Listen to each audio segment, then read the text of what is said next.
to let the water systems and food systems and planetary climate systems get destroyed. That is the stupidity which rules us today.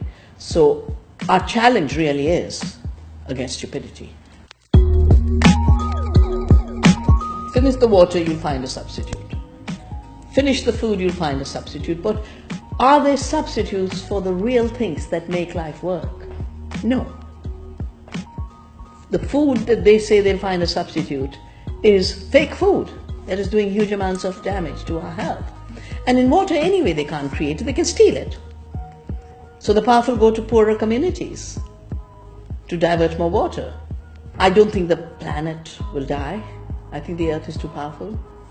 She's lived through hotter times, colder times. She's lived with dinosaurs, without dinosaurs. She'll live with human beings, without human beings. We are dispensable. She'll find a way. We need to protect our home. Women were left to do the work that was considered not important. Going to war and killing was considered important. Making profits at the cost of others was considered important. That's where powerful men designed it, and they sucked in not powerful men to do their dirty job. Women were left to do the real things, provide the water, provide the food, take care of family. The values we need are the values of knowledge of how to live with nature. That's what women's knowledge is. We need knowledge of how to care. That's knowledge. It's called emotional intelligence now.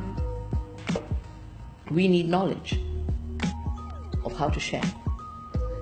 That is a capacity we will need more and more in the future, in a period of privatization and in a period of extraction.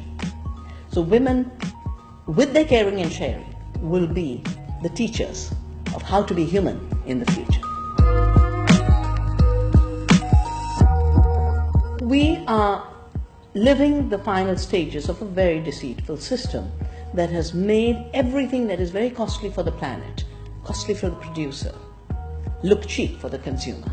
So very high cost production with GMOs and patents and royalties and fossil fuel is made to look like cheap food.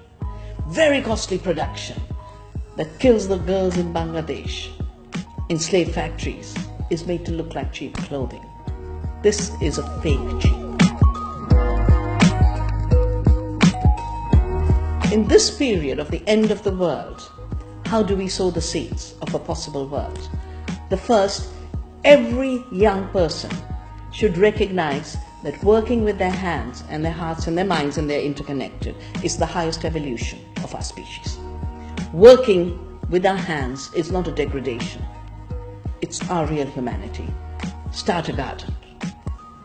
Create a playground in the way you grow food. Save seeds. Cook.